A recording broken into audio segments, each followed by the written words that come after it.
Okay, good evening, everyone. And it's customary, we are starting at 6 in the evening for those on Eastern time zone. In my case, I'm AST, so it's 7 on the dot. Good evening and welcome to our last meetup of the year. For those who are here, thank you for turning on your cameras. Please, we would like for everyone to do so that we can make this a little bit more interactive. And then, so let's get started. We will be ending early. We do have a small time constraint, so we will cut our customary bio read and we will just give you 3 details about our today's speaker. And the 3 main details of our speaker, and Lisette is within IT, and she's been 20 years within IT. She has been lucky. IT has not gone through her, but she has gone through IT. So she is looking great and has not been affected by it. She is a woman who is concerned and really takes care and wants to empower women in their health. And aside from that, she is an agilist, just like me and Andrea. So without further ado, if you can, please everybody turn on your cameras so we can take a quick picture now. We normally leave this to the end of our session, but due to the new time constraint that we have, we want to take this now early, and then we will leave you with Lisette.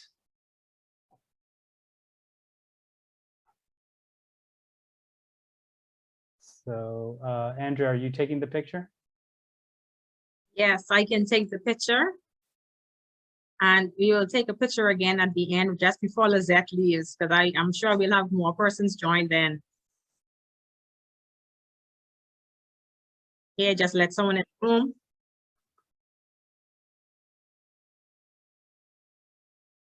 Can you have a half smile on?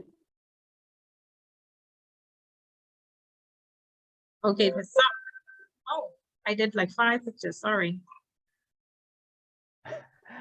Okay, and I am jumping ahead on one more thing.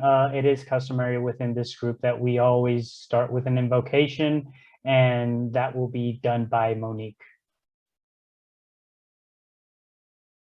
A pleasant good evening to all. Thank you for coming to our meeting. For those of you who will join me in prayer, you can close your eyes, bend your head, however you wish, in reverence.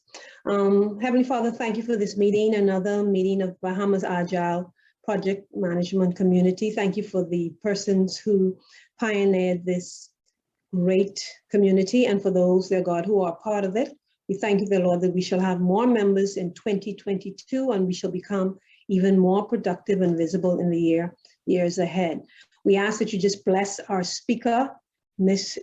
Zounon, and allow us to receive whatever it is that she will impart or give to us this evening. Allow us to be transformed in our mind. Help us, dear Lord, to develop our listening skills and to get key points from her and how we may do that in a more agile way. Thank you, and continue to watch over us. These things we ask in your name. Amen. Amen. Amen. Thank you very much, Monique. And without further ado, Lisette, we are ready for you. The stage is yours. You are on mute. Always happen, right?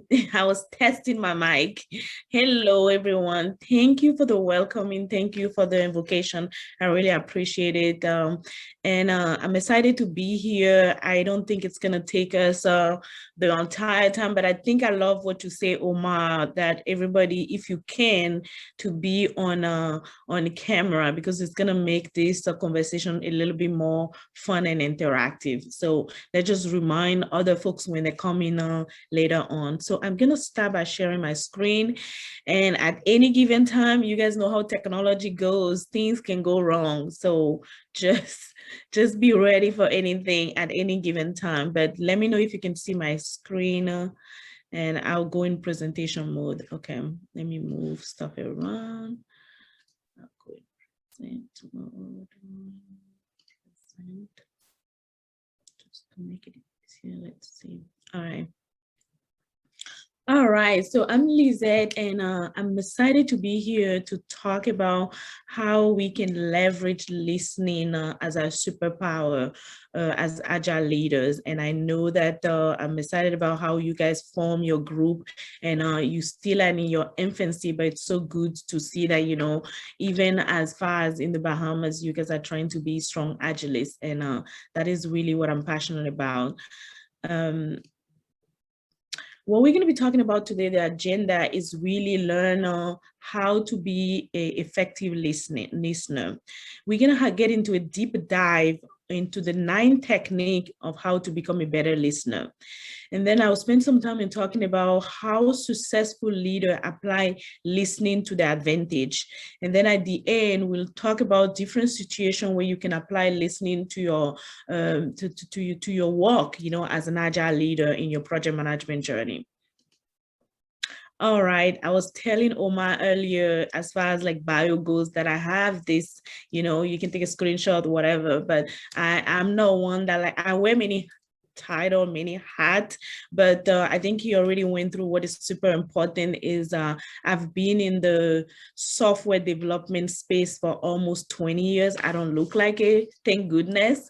And it has not, I like what you say, it has not affected me because it can affect us somehow, but I stay in it because I enjoy it, and I enjoy delivering software quality to many company in diverse industry in North America and also in Asia as well. I've worked with a lot of companies that have subsidiaries in Asia as well.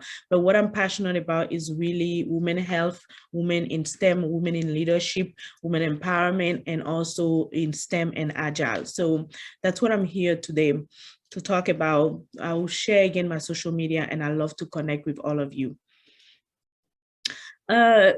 Contrary to most presentation that you will see, people like to ask you question at the end. No, I want you guys to start asking question. I want the chat to be going on fire. I want to hear your reaction, your aha moment, or even contradictory statement that I'll be saying, or anything that you want to share. I don't want you to wait toward the end because I want to know what's happening as I'm talking. So feel free to use the chat for that, and I'll be checking the chat out here and there in the conversations to make it really interactive.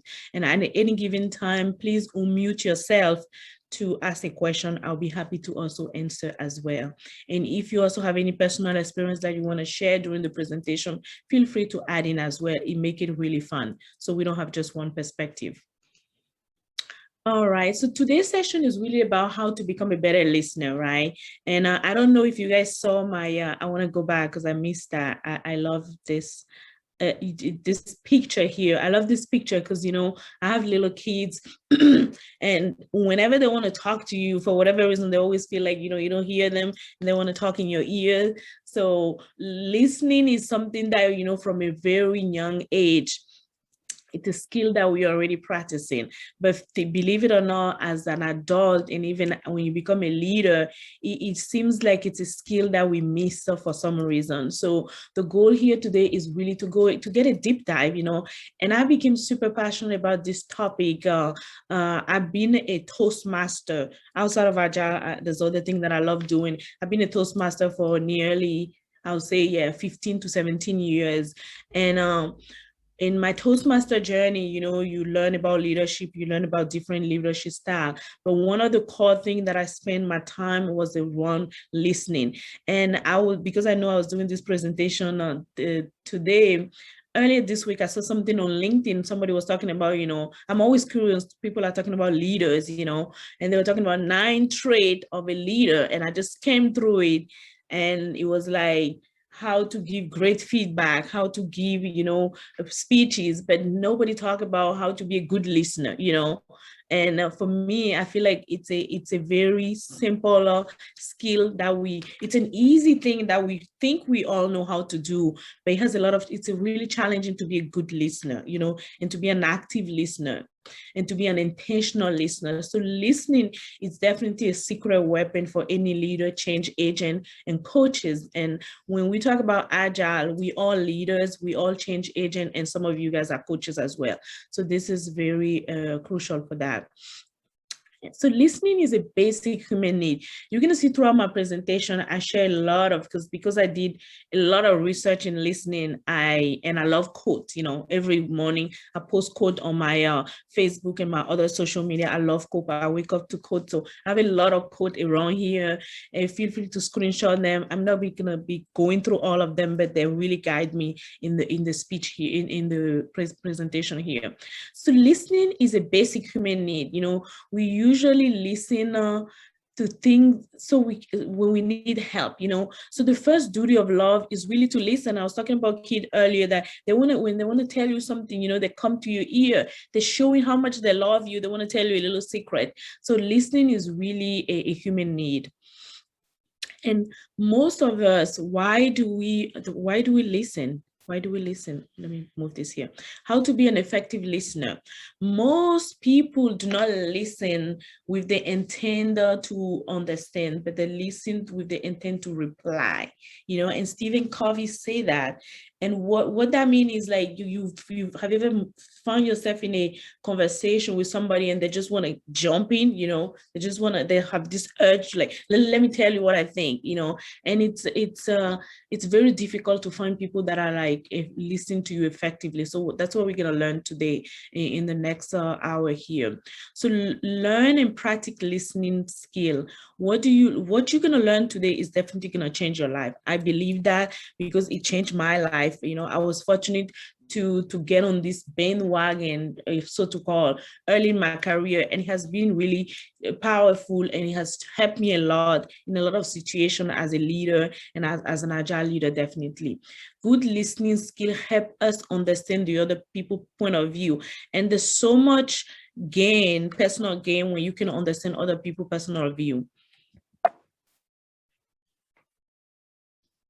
Listening is a learned skill. You know, we think, you know, oh, we all have ear, we can listen, you know, what else do I need to do? I'm just going to sit here and listen to Lisette, right? You know, and I'm seeing all of you here down here, so I know who is listening, who is not. And you guys going to be learning as we go in the presentation, the different way that you know that you're listening. But I'm a science person, so it's a sender and receiver. It's a signal that is sending from the sender to the receiver. You know, you have to pay attention to the sound that you're hearing, and make sure you're paying attention to that. You know, there's a difference between hearing and listening. And I always joke with my daughter when she budge in my office, it's locked, hopefully, so she won't show up here. And she's talking to me, and usually, you know, I'm on my phone, I'm on my computer, and she's like, "Mommy, you're not listening to me." And I'm like, I'm hearing you. But there's a difference between hearing something and actually listening. There's a difference. So hearing is to listening, what is seen to reading, you know, and we all know the difference in that. Hearing to perceive and apprehend by the ear. That's what we're listening about. And you can improve by training. The good news is you can improve by training yourself, believe it. So a quick activity that I like to do, and then that will give me time to go in the chat. Maybe you have new folks joining, you can ask them to also turn the camera on, but share, you know, just one quick sentence, maybe a verb, you know, situation where you identify that listening is important. Just let's take some couple of minutes and just share in the chat, you know, situation that in your work situation, life, all kind of situation where you feel like listening is super important. In customer service, I think it's important when you have a client or customer who may be very displeased with some sort of service, or maybe something that a customer service rep that might have said something to them that they don't like, or not being pleased, or having a mix up with a product. So essentially, it's good to listen when someone makes a call to a support person for something that they are not pleased with or having a problem with. Yeah, that's a good point. Yeah, feel free to open your mic or put it in the chat. That's a good point. Customer service, crucial. I could speak, I'm in sales, so I can speak from sales aspect. Listening is so important. Most persons think when they hear sales, they usually think it's more speaking and being crafty with your speech, but it's actually listening to what the customer's needs are, whether they verbalize it explicitly or not. And then, of course, offering what you have, what products or services you have that could possibly assist. So listening when it comes to sales is so crucial. Yes, I agree with you. I'm not a fan of salespeople. Normally, the car seller or the real estate, because they don't listen. You know, they just barge in and start telling you exactly what they want you to buy, not what you came for. So I agree with you, Kenny. Totally. One more. Listening with when eliciting client requirement. Yeah, totally. That's important. You need to listen to properly coach someone. Did you say properly coach someone? Yes. Yes, totally. I agree. Those are good. Any more? We have a lot more people. I believe like listening is important because when you listen, you understand the other person's needs and requirements. Yeah, I like that you say the person need and requirement, because it's like, it's two different things, you know, what you think they need and what they're requiring from you. So I feel like there's so much value if you can just listen. And I have a nice quote toward the end that talk about that. Cool. All right, let me close the chat so I can see. So feedbacks, you know, when several things, I just collect what I hear from different people. When information and direction are being given, when you're giving direction, that's the perfect time to listening is become crucial. When someone is communicating a complaint, I think Michelle talked about customer service, right? If I recall, yeah. And then personal or significant information is being exchanged in a relationship. I mean, forget about Agile, forget about work, you know, listening will help your marriage, period, you know, with your partner, listening will help you with your family. That's why I strongly believe that this listening is a core skill that will just help.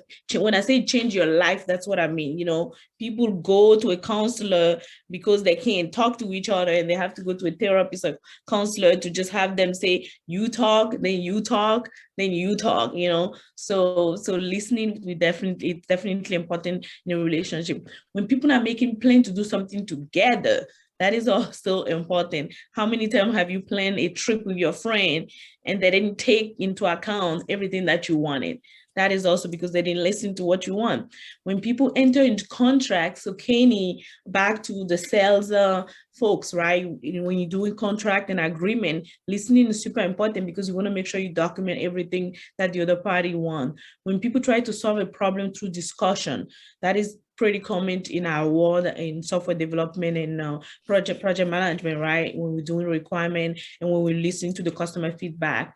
And when we have when a person have an emotional support need, so that come back to as leader, your team management, when you're managing your team, we're human, right? So there's a lot of emotion that come into play. Somebody get rubbed the wrong way. Somebody does not agree with what's happening with the timeline of the project. So they need some emotional support. Listening, it comes into play in that situation as well.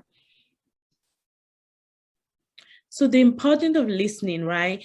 Important of what happens is when you don't listen, you waste a lot of time and money and effort, you know, it goes together, right? Productivity and business profit are affected. Like you get into lawsuit when your contract and agreement are not well written, or you expected this and you were not here, you didn't see this, you get into lawsuit. Bad listening is a result of a lot of selling customers. So back to what Kenny was alluding to, and listening, a lot of executive, you know, talk about how when they go to those executive coaching, they always complain that my team is not listening to me, you know, my team doesn't listen to me. And it's like, are you listening to your team? That's really the question that, you know, the coach usually go back and ask them. So those are the situations where listening becomes super important. Now we're gonna dive in the next, most of the presentation is gonna dive into like the 9 techniques to become a better listener. So buckle up. So the first one is number one is like to listen. Believe it or not, you have to make a conscious effort to be a good listener. You have to act like a good listener. That's what I was talking about earlier. Everybody needs to be on camera. That's just an intention to say, okay, I'm here to listen. Because when you're not, I mean, things happen these days with the Zoom and all that, but when you are not on camera, it sounds to other people that, okay, maybe you're not interested in listening. Maybe you're doing 55 other things, you know. But, you know, when you have that agreement with your team, you can just say, okay, guys, I'm not going to be on camera today because I don't have a good headache or I don't feel like it, I have a migraine. You know, when you set that up, they know that you're in the room with them, you know. So 5 things to do to be a good listener.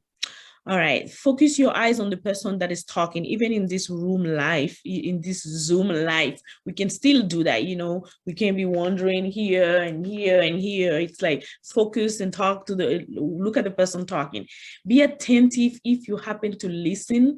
Lean forward occasionally, you know. Show a little bit of body movement so the person knows that you're listening to them. Respond with appropriate facial expression to show that you're enjoying listening to what other person has to say.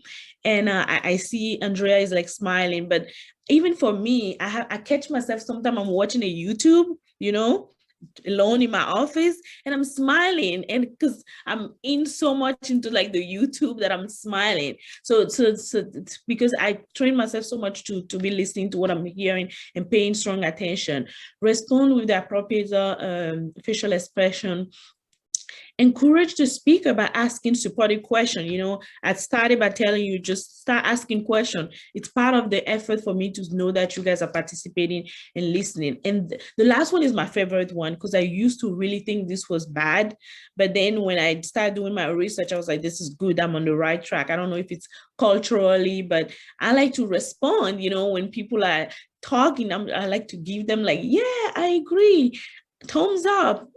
Yes, I understand, you know, those are all good and we do it, and sometimes we feel like it's not good, but yeah, you have to go natural. That's also your way of showing your support to the person. That's showing actually that you're a good listener. Learn to ignore distraction. Oh my God, you know, I can do a whole presentation on how you should ignore distraction. You know, another favorite topic of mine in leadership is focus, you know, and learn to ignore distraction. There's so much distraction going on this day. And listen to a person when they look at you, not just when they're talking to you. And that goes back to the example that I was telling you about when my daughter comes to my office and she's talking to me, right? Visually and mentally focus on the speaker when they're talking to you. That's really important. Listen with your eyes as well as with your ear. Tell yourself, I want to listen to this speaker and only this speaker. And that is something that you have to tell yourself so that your brain focus on otherwise before I start this conversation, I had to turn off my cell phone, you know, because something will something and then, you know, I'll be not even be able to speak, let alone for you guys to listen to me. So distraction is real. So ignore distraction. Summarize what the speaker is saying. So what that means is really the 6 methods for you to summarize what the speaker is talking about. Listen for concept and main idea. So what are they talking about? What are the main idea? Mentally outline or even take note. If I was not talking, I will be taking note. I love to take note. That's just my way of learning. Compare and contrast, you know, like, oh, she's talking about this, but you know, this is also, think ahead of the speaker. It's almost like when you're watching a movie. I don't know if you guys do that, and you're seeing a scene and you're thinking about, oh, what's going to happen next? You know, what direction is she trying to go to? Number the point that you're listening, you know, okay, she's talking about number 1, she's saying 9 technique, and then she's talking about 5 good way, and she's talking about, so there's number stuff in your mind. It will help you. And finally, try to create acronym for the different things that you hear. It make it easier for you to retain and remember things that you're listening to. Learn to tame your emotion. This is my favorite of them, you know. And how do we do that? And what I'm going to do is I'm going to read two sentences for you. And those 2 sentences will give you some kind of emotional reaction, you know. So Adolf Hitler was an effective leader and the world's greatest, most benevolent and understanding politician. You probably have some reaction about that. We all know most Americans need to lose weight. so we can quit hearing about heart disease, cancer, and other diseases. So those two sentences are very controversial, you know, so you listening to a speaker, they tell you those two sentences, what does that make you feel like? It probably make you feel some kind of way, you know, either positive or negative. You don't always have to agree with what you hear. And that is something that in the past couple of years, it seems like we lost it, you know, especially with the social media era that we're in. It's like, oh, I disagree. Everybody just jump in and want to say how they disagree. You don't have to agree, just the personal opinion. You know, can you name some of the subject of people or event that create negative feeling? There's always going to be something that you hear that will create negative feeling, but you have to learn to control your behavior, you know, and use logic and try to be intelligent about what you're hearing. Okay. Vidya, you want to say something? No, I was just thinking, like, in politics, it tends to be, you know, controversial. Very, very much so. Yeah. And we need an appropriate degree of emotion. It's okay to have emotion, but it's just how do you balance your emotion when you're listening to somebody? You can have emotion, but you have to learn to tame your emotion. And then this one, eliminate hasty judgment, right? So because once you have the emotion, the next thing that you follow is just really the judgment. So you have to really help yourself, literally focus to, and there's all kind of judgment. Like for instance, I didn't introduce myself, but you learn that I have an accent, you know, but my accent is I have a French accent. So that might be something that, you know, you judge me about, like, oh, I don't know, the way she's saying some word, you know, that she has an accent, but that's not the goal. Forget about that, you know, eliminate that kind of judgment and focus on what the speaker has to tell you. You know, we make judgment on people title. When you know that somebody's a janitor, for instance, you judge them just because, you know, you might feel they're really lower in the career, whatever, career ladder. You know, you judge flight attendant for whatever reason, a traffic controller, you judge strippers, you know, you judge police, just because, you know, you already know the person title, you're already creating some judgment around the title, you know. So what is the alternative way instead of making judgment is to really have empathy. You know, it's really to have empathy for the person that is talking to you.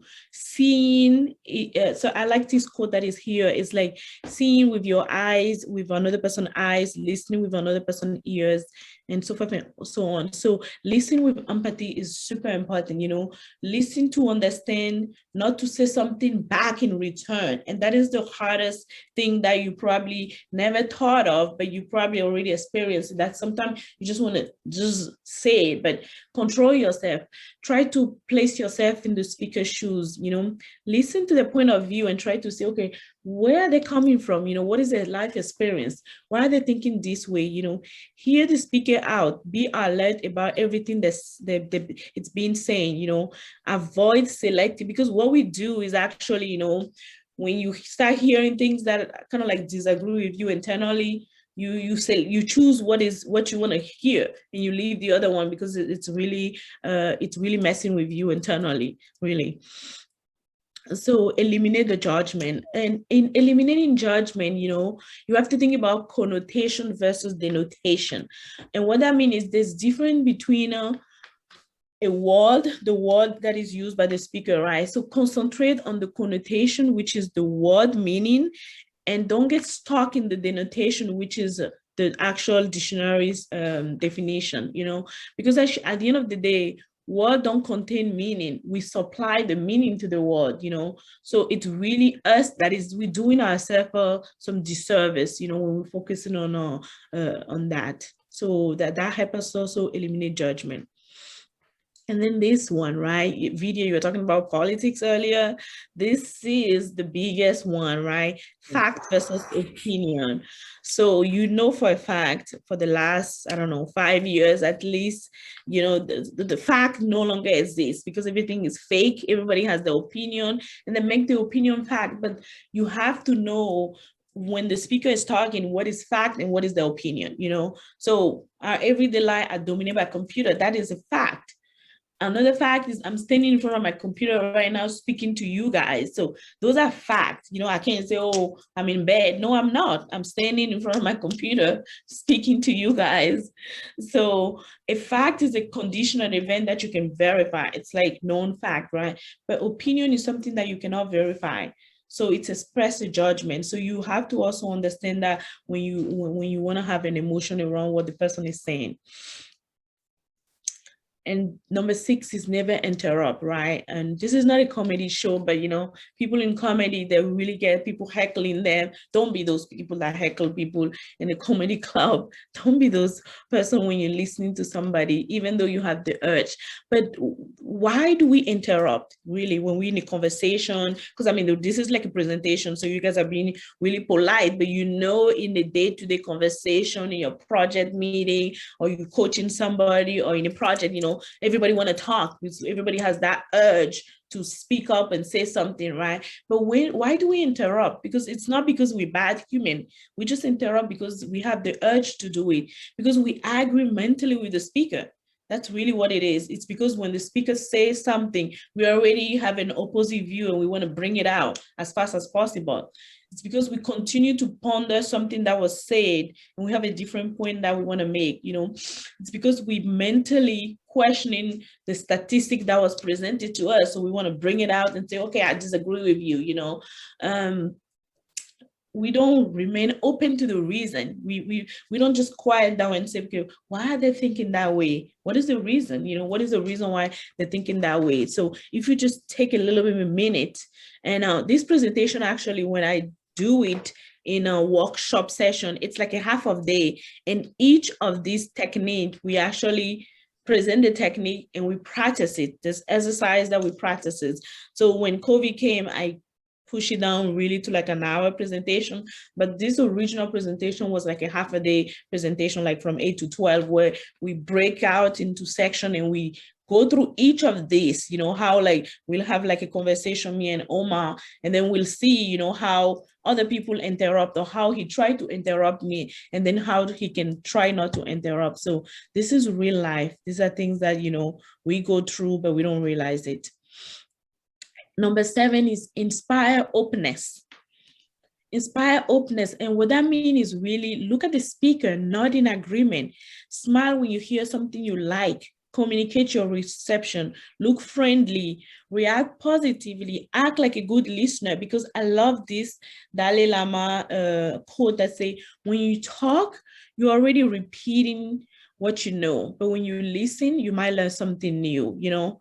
And for me, that is like the perfect thing, because I mean, we all as a leader, we want to learn, right? And for me, when I'm with my team, when I'm managing teams, I realize that everybody has an opinion, you know, but when you walk in your room or your team meeting and you start speaking, spilling in your opinion to them, most of them will hold in their opinion, you know, because they don't want to contradict. They're not here to contradict you, especially if you're the leader. They don't want to contradict you. Rarely people wake up in the morning and say, I'm going to bat and contradict my leader, you know, they will not. So what they will do is just say, no, but that's not really their first opinion. But the best way for you to learn is to open it up and listen to them.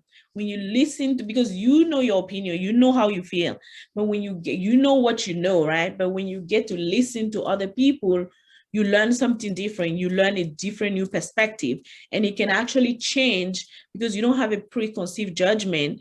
It can change the direction of how the conversation goes. It's super powerful. Your body speak, believe it or not, right? So when you listen, your body also speak.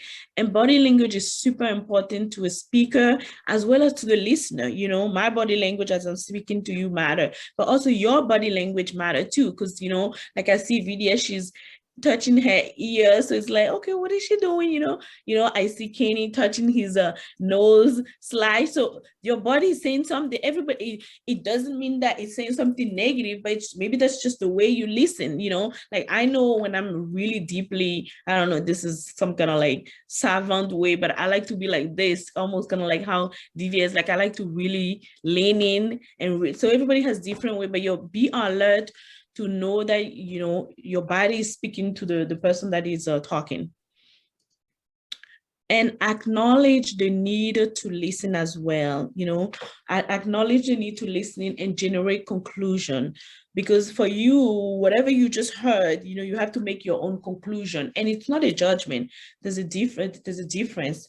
And these days you might feel like I'm somebody, I speak super fast, but that's just how people speak, right? We speak a lot of words. You know, I read somewhere that people speak almost 400 words per minute or something. So there's a lot of words that come out of our mouth super fast. So when you're listening and with the person accent or how fast they speak, you also need to be able to articulate or be able to analyze compressed speech.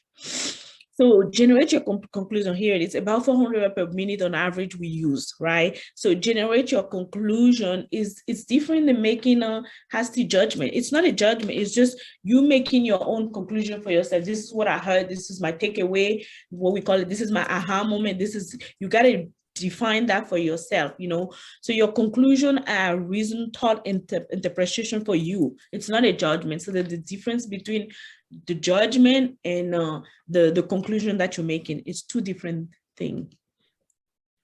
And this is a lovely acronym, you know. A best way to listening is to make an acronym. So listening is an acronym. So L is for like to listen, I is for ignore distraction, S is summarize, T is for tame your emotion, as we talk about, E is to eliminate hasty judgment, N is to never interrupt, I is to inspire openness, and the last one is the need to listen. So that is like listening. So that's a good acronym for you to always remember what is listening about. So let me look in the chat if there's any question before we continue. You guys have been super quiet. When's the next workshop? Because I want to sign up for it. I have been guilty of a couple of things, and I would say that my hardest one is number 4.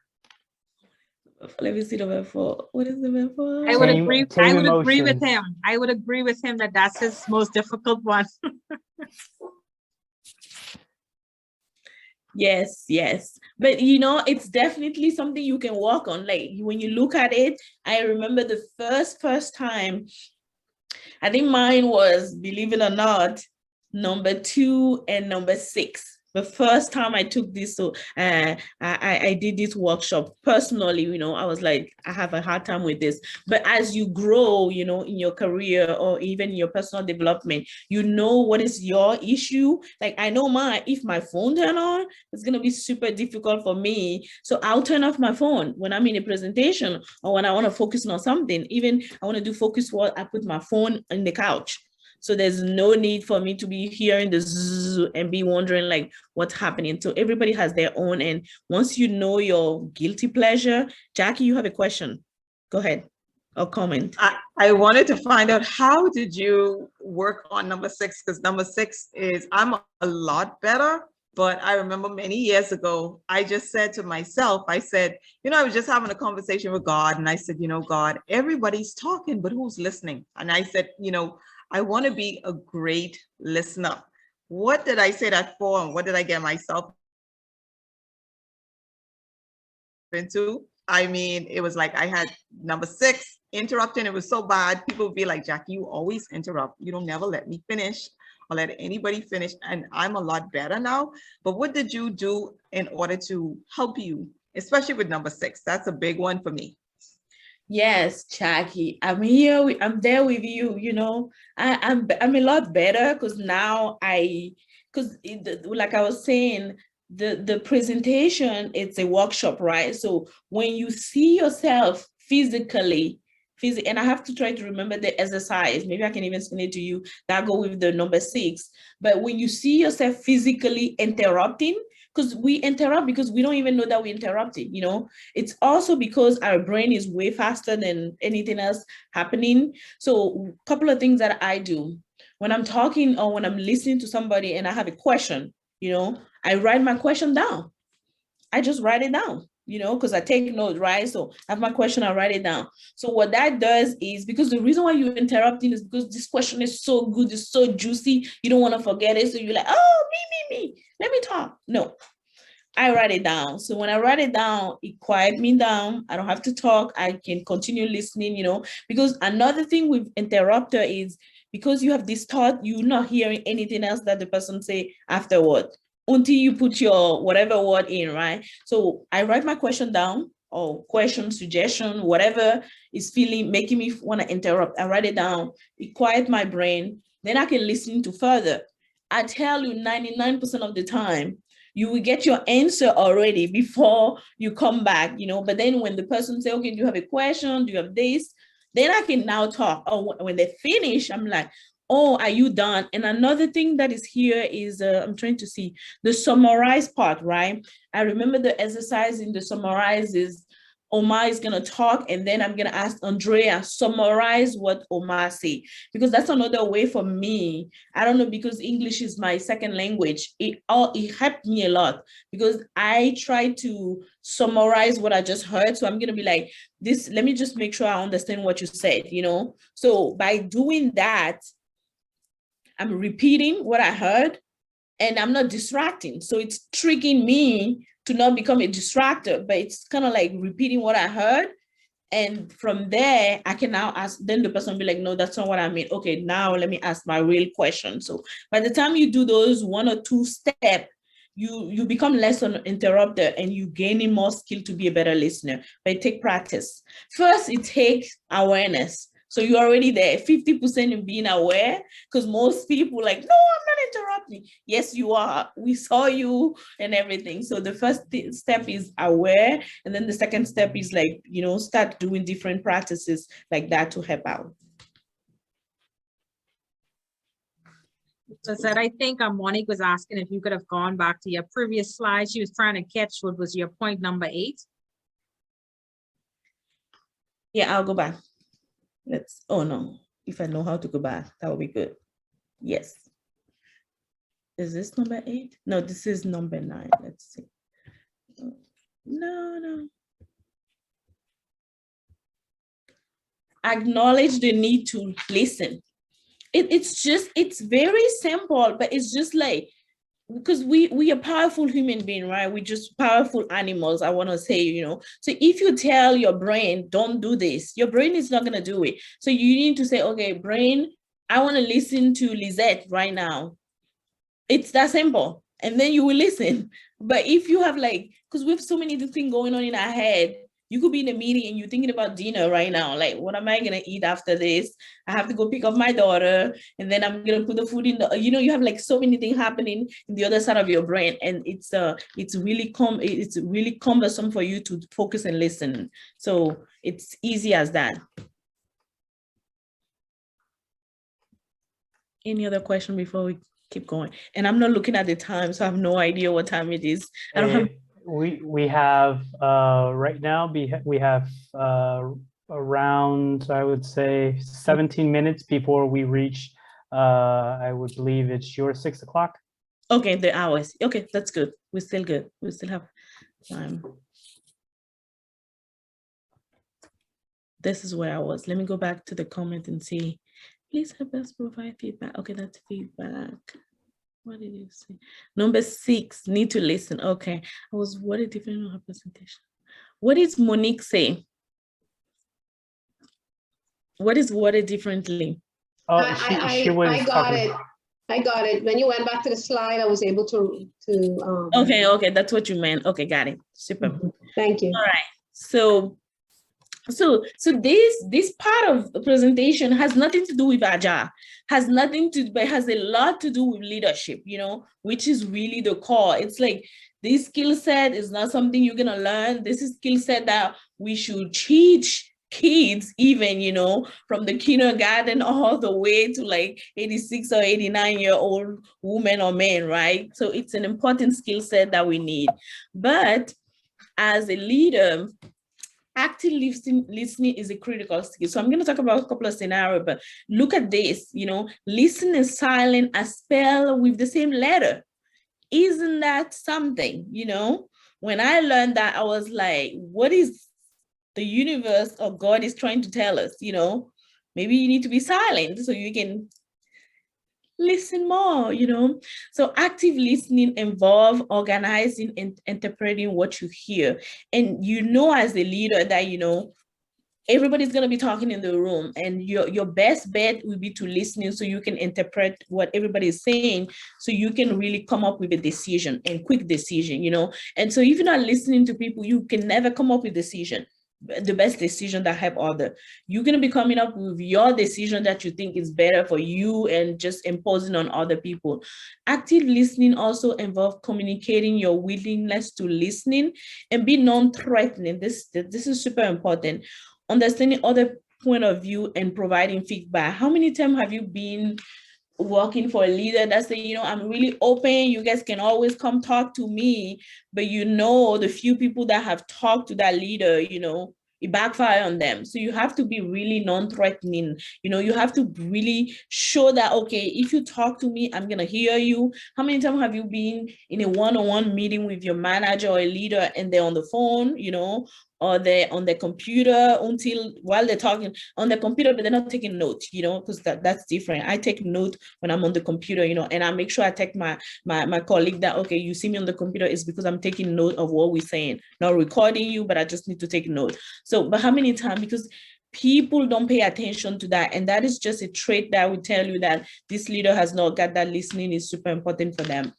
Active listening must be made on a genuine and respect the opinion of others. You know, you have to be really showing other people that, you know, you've been in a meeting where the leader is like, oh, everybody give me your opinion. What do you think? And then Jackie say her opinion and she's like, no, I disagree. And you're like, okay, if you already disagree with Jackie, I'm not going to say what I think because I'm not ready to deal with this, right? So even if you disagree and it go back to whatever I say, it go back to the 9 technique. Even if you feel like you disagree, you don't have to jump on judgment. Maybe, okay, let me understand a little bit more. What do you mean, Jackie, you know? And you see I lean toward, almost like I'm talking to Jackie, like, let me understand a little bit more. What are you saying? That alone, even if you disagree, for others in the room, it shows that, okay, Lisette is really trying to come to Jackie level and understand. And then you can walk it back. And I'm not saying don't share your opinion as a leader, but provide, foster an environment that help others understand that you are really actively willing to receive the feedback, you know. Active listening is also reduce certain kind of communication breakdown, you know. It stimulates communication. It provides positive feeling for everybody in the organization to really work together, you know. It gives people, increase their self-worth, believe it or not. It reduce hostility and toxic environment. You know, it help people better understand each other, because imagine if you as the leader in the team, you fostering that environment, even if you're not present, people will be replicating the same thing because you're creating that culture of openness, that culture of understanding.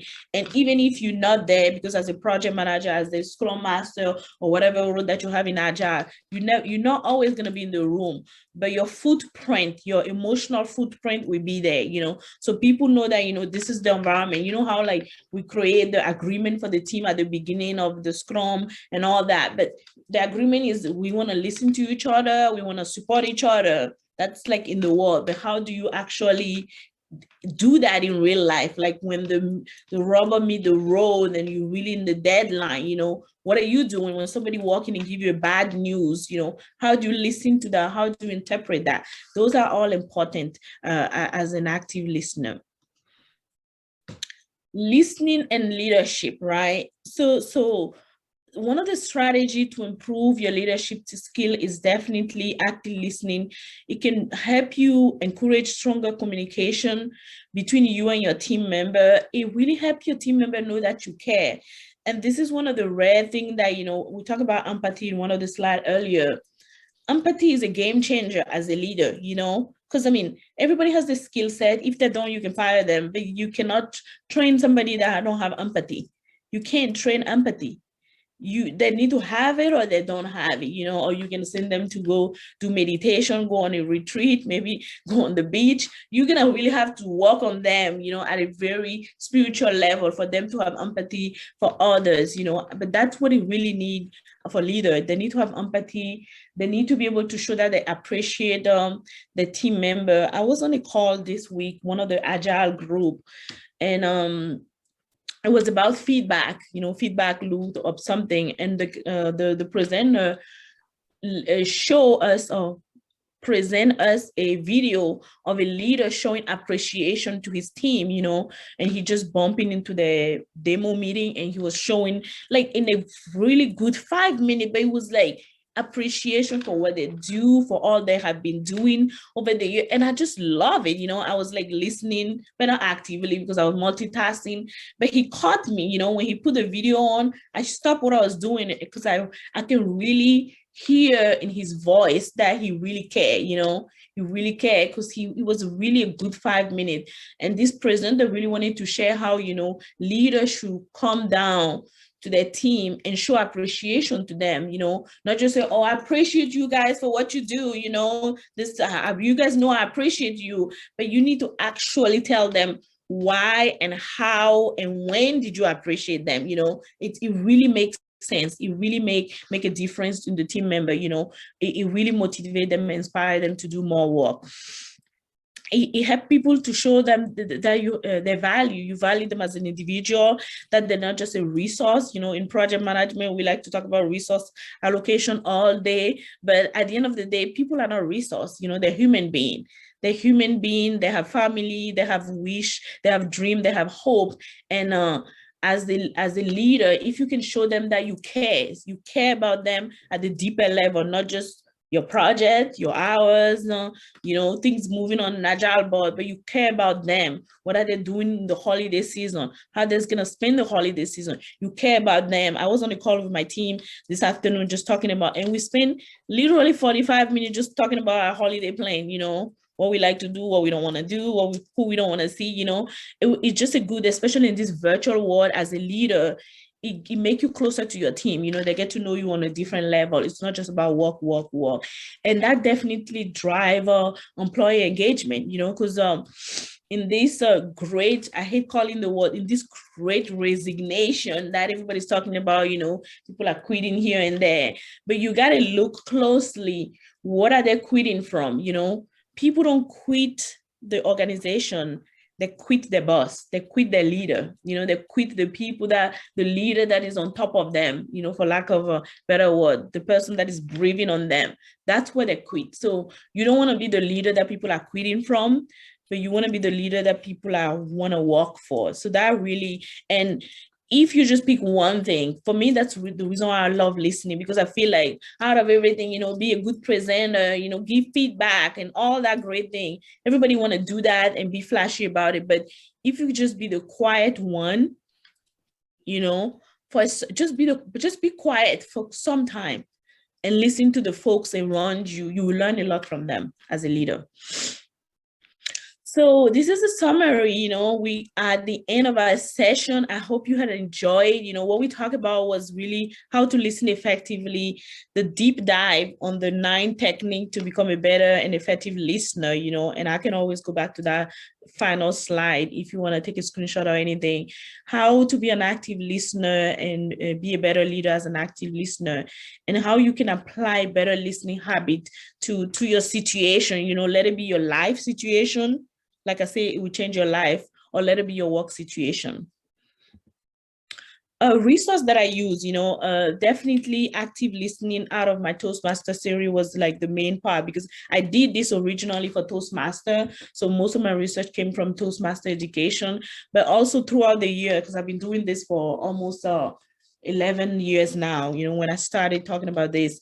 So but I just kept adding to it, especially coming from like the agile side and also the leadership part of it. 6 effective way of listening to make a better leader. This is an article I got from Ford a couple of years ago. So thank you so much for inviting me. I had fun joining you guys. You can, I love to connect, that's like another one of my superpower besides listening is just connect. It's great to connect with other people around the world. I do write blogs on software development, agile, and also leadership, but you can connect with me on LinkedIn. That's easy way. But if you're on other social media, you can also connect with me. Thank you. I'll go back to this open for question now and comment.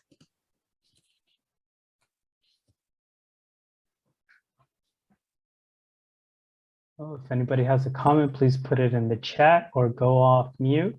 I'm reading Stephen comment. Can you tell us about it? Oh, you mean the Native Americans? Yes.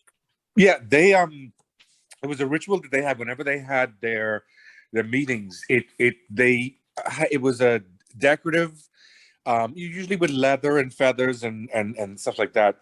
But it was a decorative totem, you can call it, called a talking stick. And what would happen was that whoever spoke had the talking stick, and no one else interrupted, had anything to say when they were talking.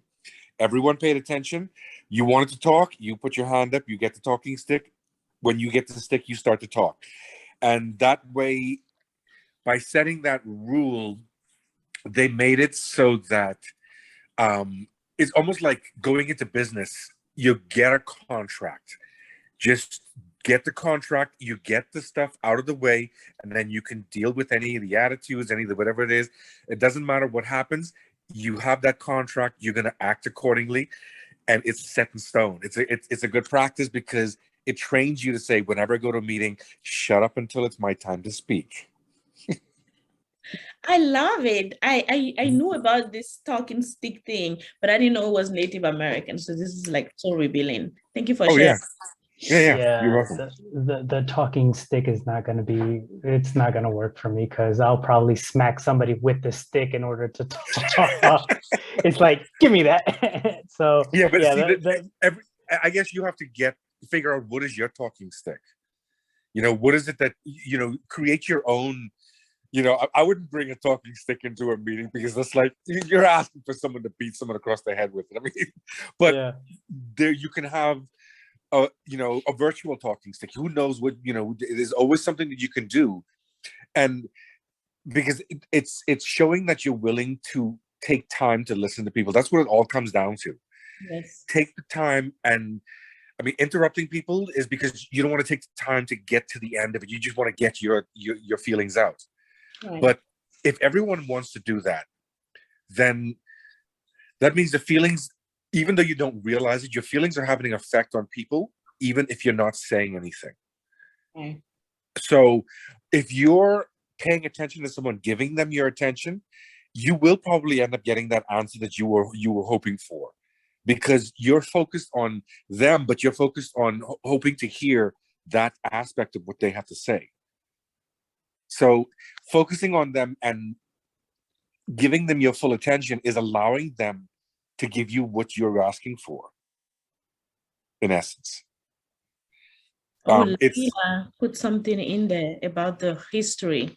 I'm gonna go check it out later. Yeah, there was one thing that happened. We were at a club, and the band was playing ish. That's the best word I could put for it. And one of the guys at our table started praising them verbally, even though they kind of sucked. And he just started, saying, giving them props and everything like that. They started to play better. Then he nudged the people at the table and got them to do it too, even though they looked stupid at first. By the time 3 tables joined in, the band was playing crisp. So it's like with the Indians, not Native Americans, not Feather. They say namaste, where they say the God in me acknowledges the God in you. But what it is that when you focus on someone, you focus on their highest potential in your focus. And by doing that, what they may start to say may evolve into something even more profound, because you're giving them the energy to say it. You're giving them the allowance by your silence to allow them to come up with, something greater than they may have, initially.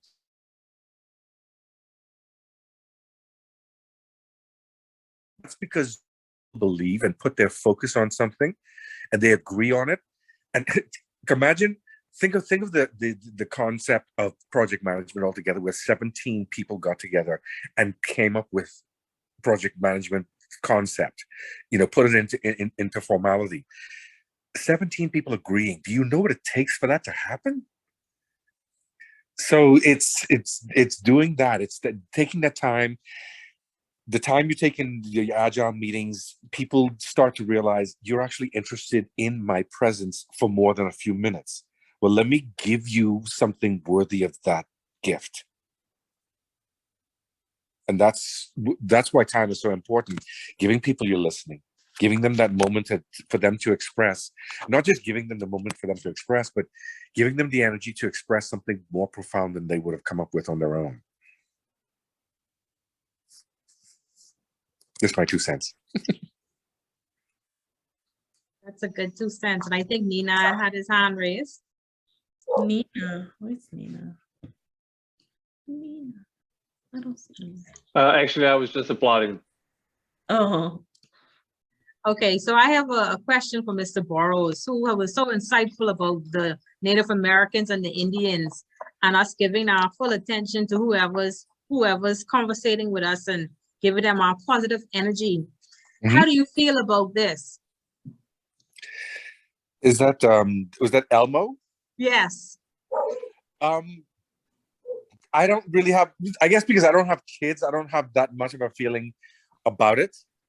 Okay, Kenny is just killing himself laughing because as a Scrum Master, we use this in our meetings, and this means enough, let's move on. Oh, okay. Right, so this is an acronym. So Lisette spoke about having acronyms, but we actually use the image of Elmo to say that we're going off in tangents. So it's not a disrespect to our team member, but it's just to say, let's focus. Yeah. Yeah, let's respect the time that we have. Yeah, so Nina normally gets Elmo. that's funny. I've heard about it, but I've never seen anybody actually have a picture of the real Elmo to demonstrate that in the meeting. Did you guys start doing that because of the virtual meeting? Or you were doing that in real life too?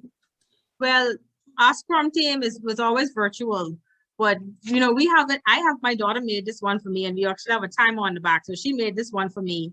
But some of us actually have the puppets Elmo. Oh, serious. And then I think Ninad has it on his phone, the burning Elmo.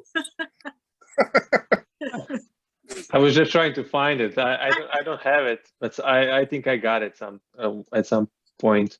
But I don't mind Elmo. I just don't like when people use it inappropriately. Like if somebody was not really, if somebody was quiet, like during our Scrum meeting, and then they decided to talk,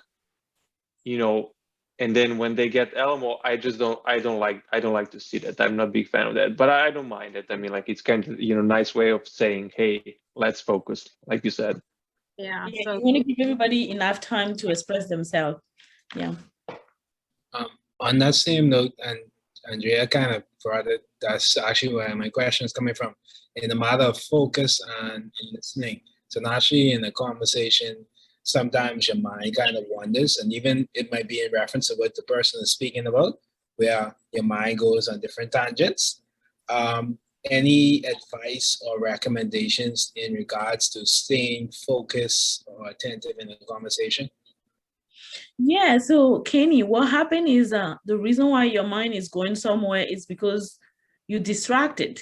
You haven't told yourself that you came to listen, You have to prepare yourself. It's like, I always find it funny, when people badge in meeting and they're like, oh, I'm in this meeting, but I have 55 things to do. I just say, are we going to have the meeting or not?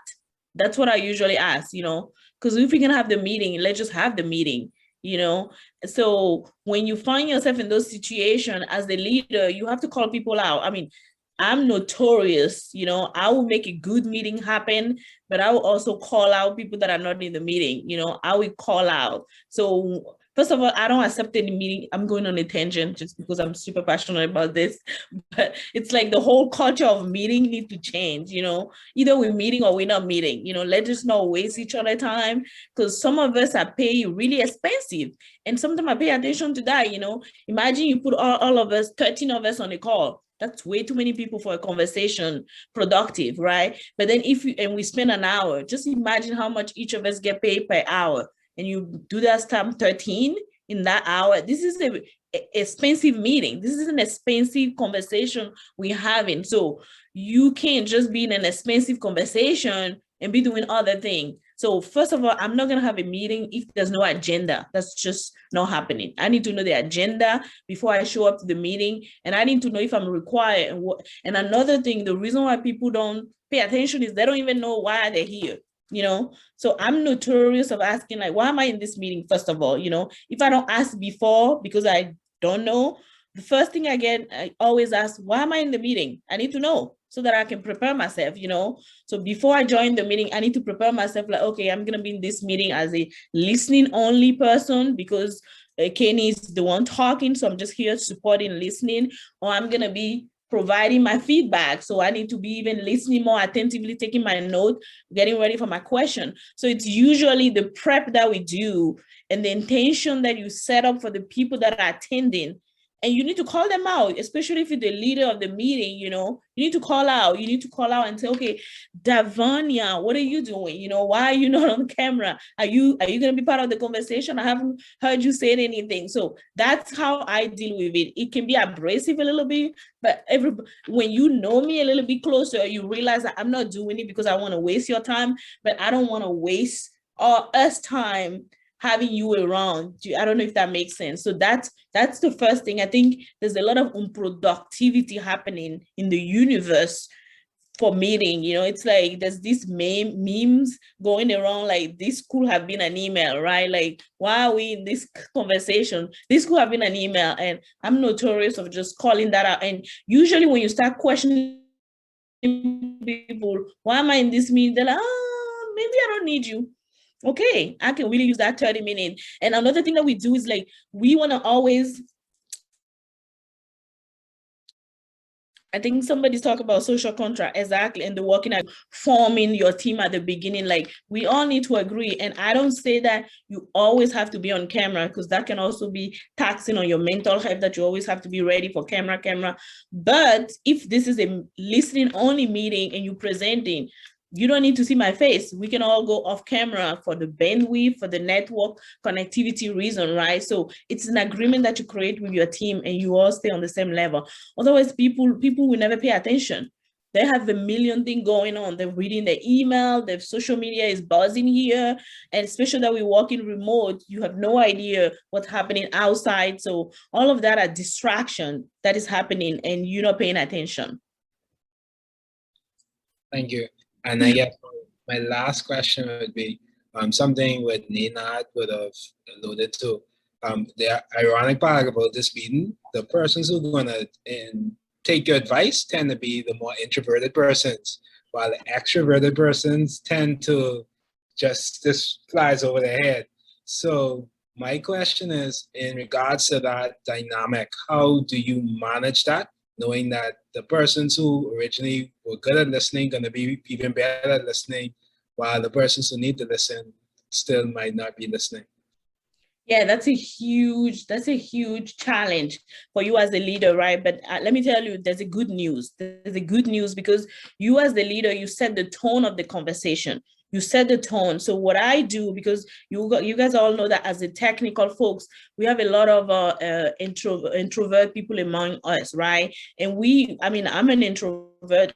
Maybe I don't show up as it tonight because I gear myself up to come talk to you guys. So I sound like I'm an extrovert, but when I'm done, I'm going to close my laptop and I'm going to go in the kitchen and go have my dinner, quietly. So that's when I'm going to recharge myself, right? But what happened usually as the leader is you need to know who's a who in your group, right? You need to know the quiet one and you need to know the one that want to run the meeting, talk lively, right? And use your Elmo, as we were talking about, for the one that will run the meeting, like bring it back.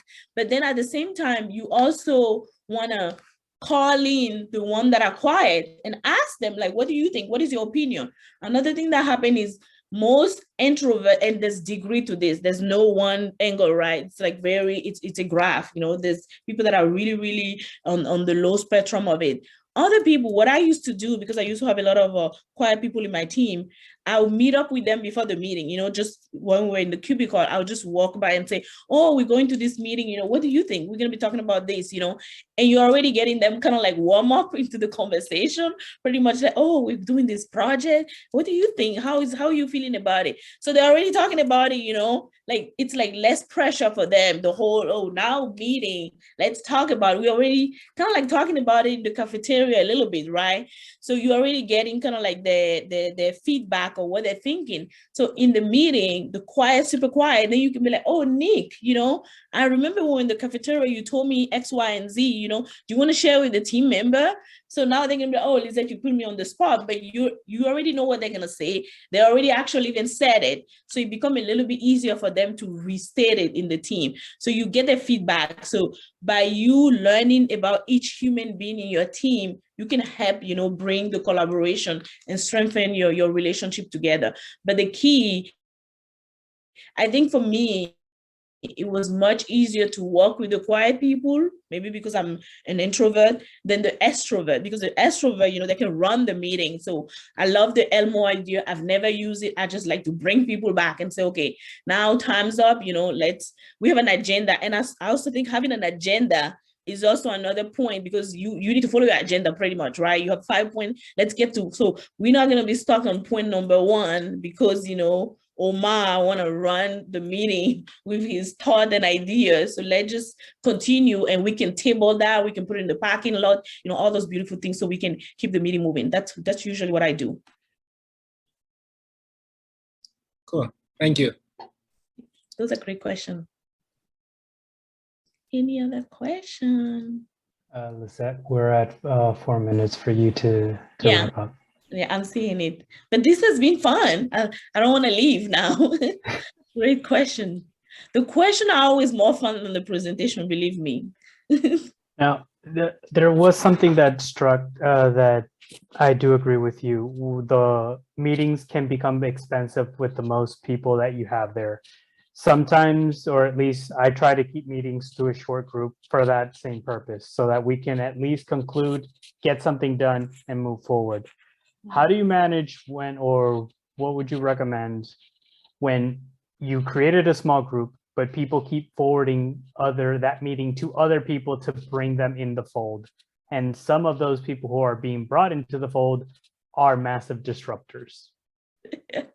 That is, I'm laughing because that just happened to me like this week, and as soon as I saw the forward, I was like, oh, beautiful. But that for me, that's just like, that's going to be dealt with, because the cool thing, I use Tame in my, so what Teams does is that I think it tells you people that are required and people that are optional, right? So when I start my meeting, I'm only respectfully worried about people that are required. So I kind of take like an attendance really quick.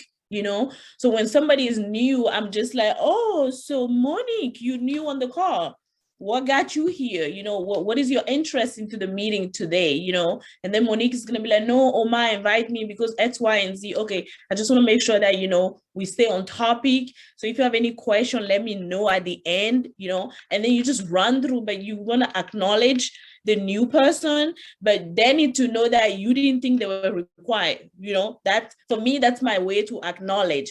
So, but then you still gonna treat them as a part of the conversation, but you can always come back in the meeting and say, okay, Monique, I'm picking on you, Monique, you can always say, Monique, if Monique wanna be like the Elmo person, you bring your Elmo and you can tell Monique, we can always talk about it as a parking lot item, because why you set up your small group and you felt that, another thing you can always do is also the require people, because I like to take attendance. So because I respect people's time so much, in part of my attendance, I look in my Microsoft team and I'm like, okay, so and so I'm waiting for you because we need you for this, so and so we need you for this, so and so we need you for this. Okay, so why are you here, Monique? Oh, because you want to know this. Okay, good. So that is already telling Monique that she was a sub invite, fine, but you're not going to run the meeting here. So I think for us leader, you really have to take control of your meeting. Otherwise, I'm super passionate about how we run meeting,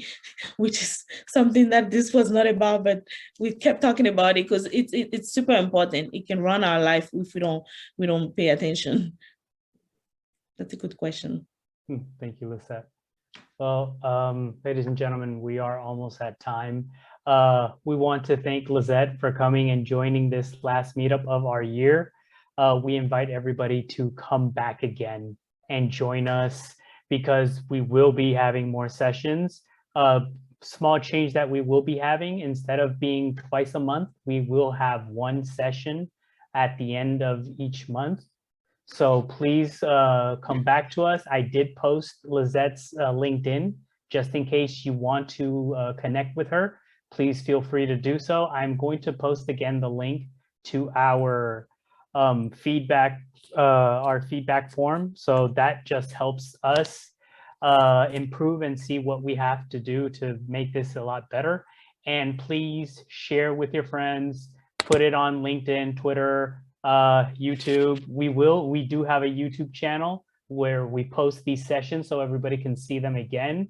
If not, feel free to reach out to me, to Andrea, to Monique, anybody from the team, and we will gladly make this available to you. So Lisette had to drop. Thank you once again. Have yourself, everybody, a good evening. Happy holidays, and we will see you next year. Happy Thank you. holidays, Have a everybody. good Merry night. Happy Christmas. Have a good night, holidays. everyone. Thank you. Bye. Good night. Bye. Good night. Bye.